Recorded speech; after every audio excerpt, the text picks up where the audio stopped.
who we are? Gay.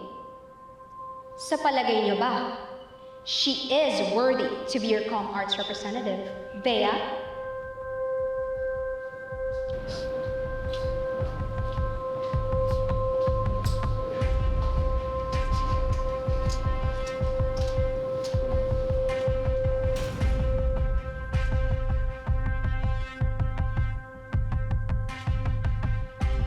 Ciao!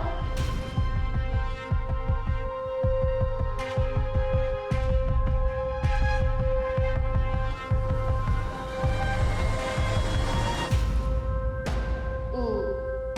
Next.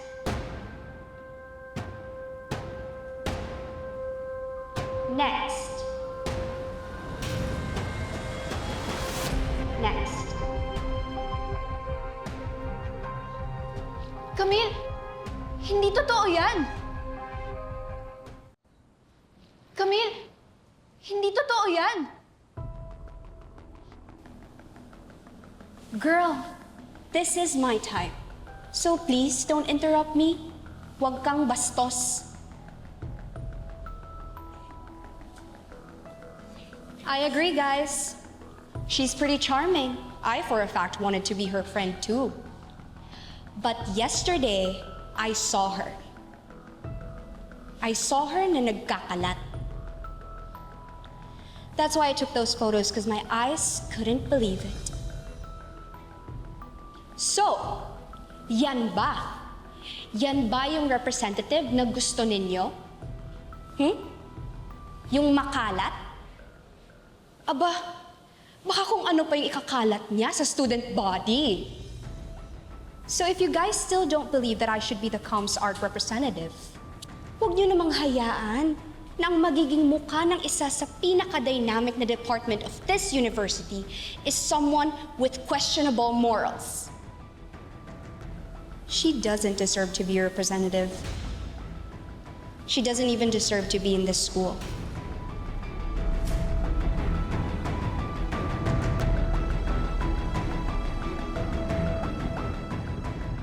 Tama na yan. Imposible na nakita mo siya kahapon. Kaya hindi yun totoo. Paano mo naman nasabi?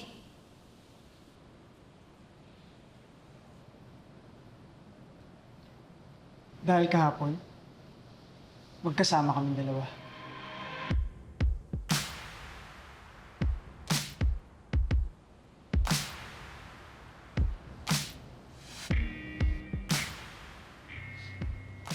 Bakit kayo magkasama dalawa? Do you even know her?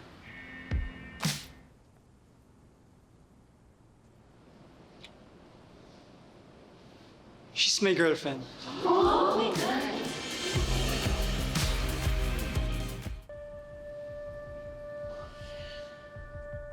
Kaya imposible ang sinasabi mo. Dahil magkasama kami kahapon. You're kidding, right?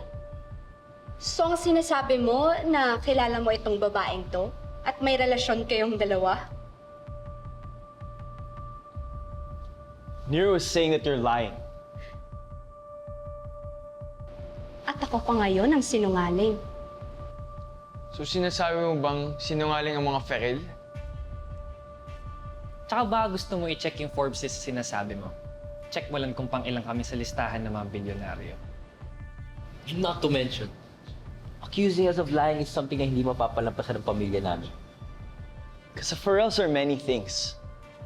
Pero ang gawin namin magsinungaling? We can't do that. Camille, that's enough. Proceed na tayo sa botohan.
Miss Villarico, can I talk to you? Dean,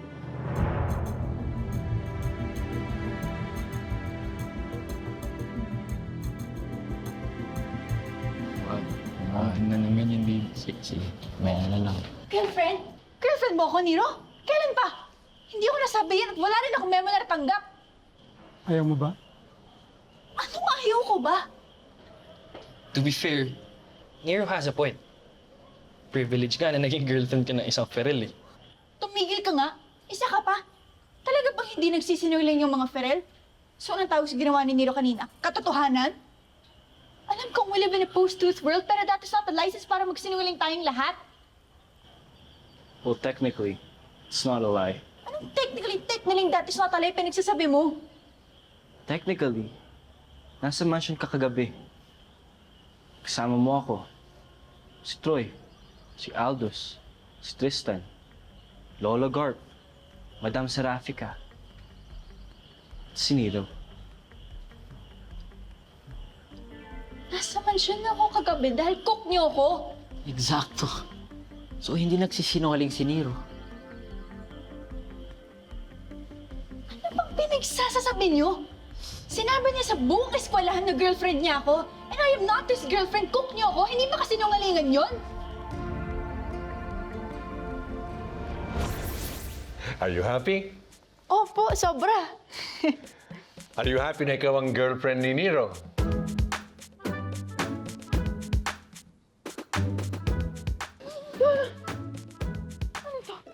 Staying within a dream? Kumising ka, Florence! Kumising ka! Ba't mo sinasaktan sarili mo? Hindi ka totoo.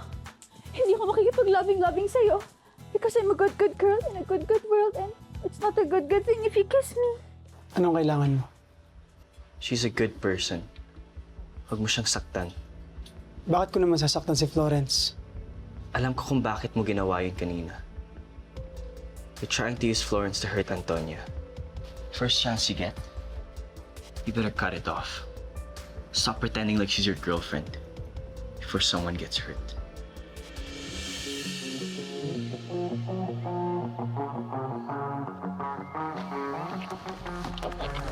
Lagi na lang nagtataka kung anong nadarama tanong. Shall we, my chummy pie? Di ko na maikubli puso.